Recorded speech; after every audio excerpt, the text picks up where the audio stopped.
मेरे पसंदीदा सेमिनरी प्रोफेसरों में से एक हमें कक्षा में बताया करते थे कि हमारे पास चर्च में बहुत सारे सेलिब्रिटी हैं, लेकिन पर्याप्त संत नहीं हैं। यदि हम ईमानदारी वाले लोगों को खोजने की कोशिश करते हैं, तो हम आमतौर पर पाते हैं कि वे सुर्खियों में नहीं होते। कोई पत्रकार नहीं, उनका साक्षात्कार नहीं लेता, कोई टॉक शो उन्हें पेश नहीं करता। ईमानदारी वाले लोगों के लिए कोई वार्षिक पुरस्कार समारोह नहीं होता। यह एक महान उदाहरण है ना? यदि यह सच है और वास्तव में यह है, तो नहेमायाह को कभी भी उजागर नहीं किया जाएगा, भले ही वह सम्मान के योग्य हो।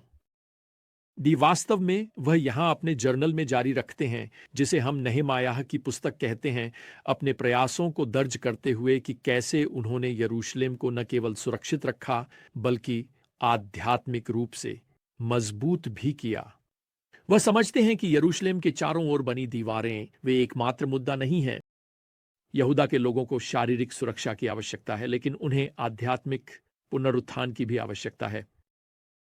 और नहेमायाह अब अध्याय 7 और 8 में दोनों मुद्दों को सुलझाने जा रहे हैं। अब पहला मुद्दा जिसे नहेमायाह संभालते हैं वह है अध्याय 7 में यहूदी लोगों की भौतिक पुनर्स्थापना। यहां हमें पद 1 में बताया गया है कि नहेमायाह द्वारपालों, गायकों और लेवियों को नियुक्त करते हैं। अब द्वारपाल सामान्यतः मंदिर की रक्षा करते थे, लेकिन यहां उन्हें शहर के द्वारों पर पहरा देने के लिए नियुक्त किया गया है।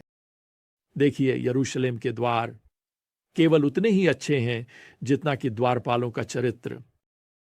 मैंने ये कई मौकों पर पढ़ा है। चीन की महान दीवार को आक्रमणकारी सेनाओं ने दीवारों पर चढ़कर नहीं, बल्कि द्वारपालों को रिश्वत देकर अंदर आने दिया था।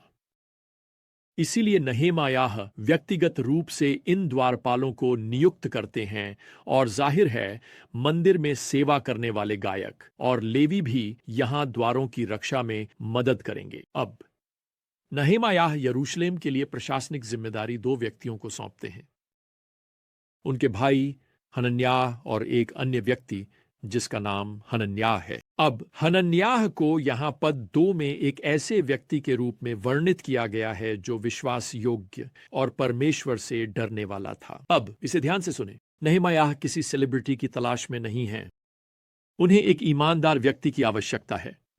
और वैसे ये आज तक के लिए चर्च के लिए एक महत्वपूर्ण सबक है। हम नेतृत्व के लिए पुरुषों को नियुक्त करते हैं, उनके बैंक खाते या किसी प्रभावशाली रिज्यूमे के कारण नहीं, बल्कि उनके धार्मिक चरित्र के कारण। 1 तीमुथियुस 3 और तीतुस 1 इसे स्पष्ट रूप से बताएं। खैर, यहां वापस पद 3 में नहेमायाह इन 2 व्यक्तियों को निर्देश देते हैं, यरूशलेम के द्वार तब तक न खोले जाएं जब तक सूरज गर्म न हो जाए। दूसरे शब्दों में, हमले के खतरे से बचने के लिए इन द्वारों को देर सुबह तक बंद रखा जाना चाहिए, जब सूरज ऊंचा और गर्म हो। अब पद 4 यरूशलेम के लोगों के सामने आने वाली प्रमुख चुनौतियों में से एक को प्रकट करता है। यह कहता है, जबकि शहर चौड़ा और बड़ा था, इसके भीतर लोग कम थे और अभी तक कोई घर नहीं बनाए गए थे। तो नहेमायाह पद 5 में लिखते हैं, परमेश्वर ने मेरे दिल में यह विचार डाला कि मैं कुलीनों, अधिकारियों और लोगों को वंशावली के अनुसार पंजीकृत करने के लिए इकट्ठा करूं।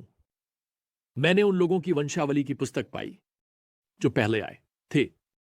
इसका मतलब है कि नहेमायाह यह समझने की कोशिश कर रहे हैं कि शहर को फिर से कैसे आबाद किया जाए, और प्रभु उन्हें यह विचार देते हैं कि लोगों को उनकी वंशावली, उनके परिवार वृक्ष के अनुसार पंजीकृत किया जाए। देखिए, यह बाद में एक मसौदे के लिए मंच तैयार करेगा। अध्याय 11 में, जहां यहूदा के लोग चुने जाएंगे ताकि वे यरूशलेम की शहर की दीवारों के अंदर आकर बस सकें। यह पुस्तक जिसे नहेमायाह पाते हैं, यहां पद 5 में वर्णित है उन लोगों की वंशावली की पुस्तक के रूप में जो पहले आए थे। यह उन लोगों की पहली लहर का रिकॉर्ड है जो जरुब्बाबेल के तहत फारस से लौटे थे, और यह स्थापित किया गया कि वे शुद्ध यहूदी वंश के थे और इस प्रकार इस राजधानी शहर के अंदर पुनः बसने में सक्षम थे। यह एक आवश्यकता थी। अब पद 6 से लेकर अध्याय 7 के अंत तक नहेमायाह हमें उस वंशावली के नाम देते हैं। वास्तव में पद 70 डोरपाट से बोर्डबान को छोड़कर यह लगभग शब्दशः दोहराता है जो एजरा की पुस्तक के दूसरे अध्याय में लिखा गया है। हमने उस सामग्री को पहले कवर किया था। तो नहेमायाह अब यरूशलेम शहर को पुनः आबाद करने की प्रक्रिया शुरू करने के लिए तैयार हैं, लेकिन इसे रोकना होगा ताकि वह एक और महत्वपूर्ण मुद्दे को संबोधित कर सकें। देखिए, भौतिक पुनर्स्थापन महत्वपूर्ण है, लेकिन लोगों की आध्यात्मिक पुनर्स्थापन भी उतनी ही महत्वपूर्ण है।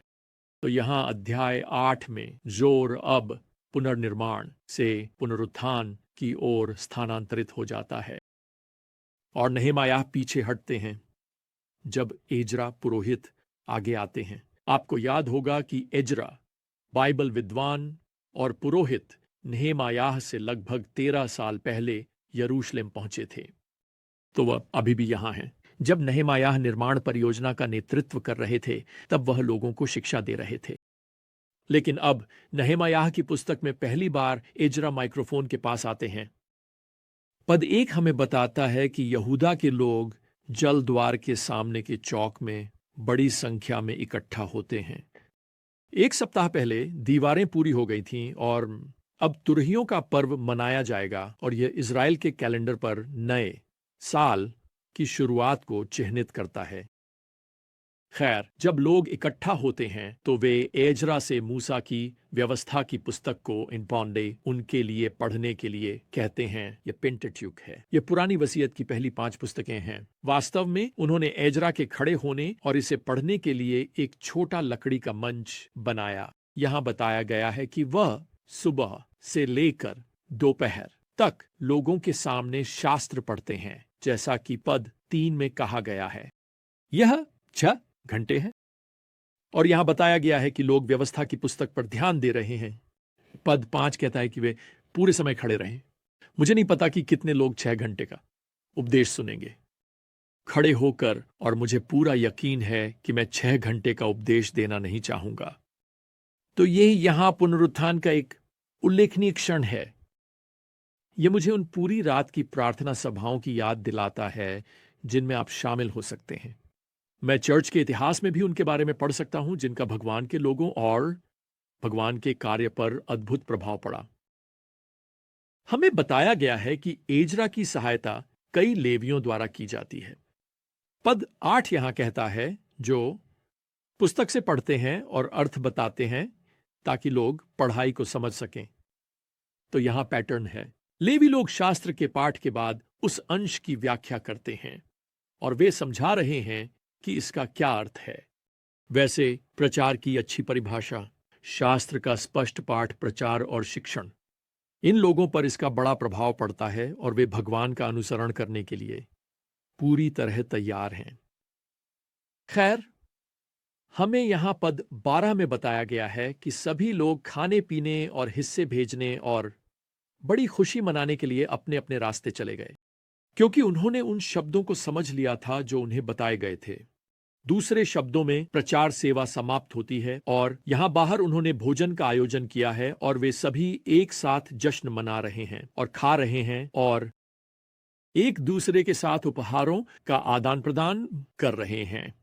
वे भगवान की भलाई का जश्न मना रहे हैं। खैर, अगले दिन लोग फिर से वापस आते हैं और यह साबित करता है कि आप जानते हैं, यह कोई त्वरित भावनात्मक प्रतिक्रिया नहीं है। पहले पद 13 हमें बताता है सभी लोगों के पिताओं के घरों के प्रमुख, पुरोहितों और लेवियों के साथ वे सभी एजरा लेखक के पास आए ताकि वे कानून के शब्दों का अध्ययन कर सकें। अब अपने अध्ययन में वे पाते हैं कि उन्हें तंबुओं का पर्व या झोपड़ियों का पर्व मनाना चाहिए। इसका मतलब है कि वे 7 दिनों तक शाखाओं से बनी छोटी झोपड़ियों, छोटे आश्रयों में रहेंगे और यह पर्व उन्हें उनके पूर्वजों के प्रति भगवान की विश्वास योग्यता की याद दिलाता था, जो मिस्र छोड़ने के बाद जंगल में यात्रा कर रहे थे। तो वे इस पर्व को मनाते हैं और इन 7 दिनों में से प्रत्येक दिन वे भगवान के वचन के पठन, उपदेश को सुनते हैं। भगवान, शायद आज आपको मेरे मित्र एक पुनरुत्थान की आवश्यकता है, इस प्रकार की भगवान के वचन के प्रति पुनः समर्पण की। खैर, मैं आपको इस उदाहरण का अनुसरण करने के लिए प्रोत्साहित करता हूं। यहूदी लोगों ने भगवान के वचन को सुनते हुए एक पुनरुत्थान का अनुभव किया। वे भगवान के वचन की सच्चाई के उपदेश और शिक्षण से प्रभावित होते हैं। फिर वे निर्णय लेते हैं कि वे भगवान के वचन का पालन करेंगे, भले ही उनके लिए इसका मतलब होगा कि उन्हें कई दिनों तक एक छोटे से मंडप में असुविधा में रहना पड़ेगा, वास्तव में 7 दिनों तक। लेकिन उन्होंने पालन किया और इसके साथ ही अब वे महान आनंद का अनुभव करने लगते हैं। और हम भी ऐसा ही करेंगे हर बार जब हम अपने जीवन को नए सिरे से समर्पित करते हैं प्रभु के प्रति। खैर, इसके साथ ही आज के लिए हमारा समय समाप्त होता है। अगली बार तक प्रियजनों, प्रभु यीशु मसीह की कृपा और भगवान का प्रेम और पवित्र आत्मा की संगति आप सभी के साथ हो। आमीन।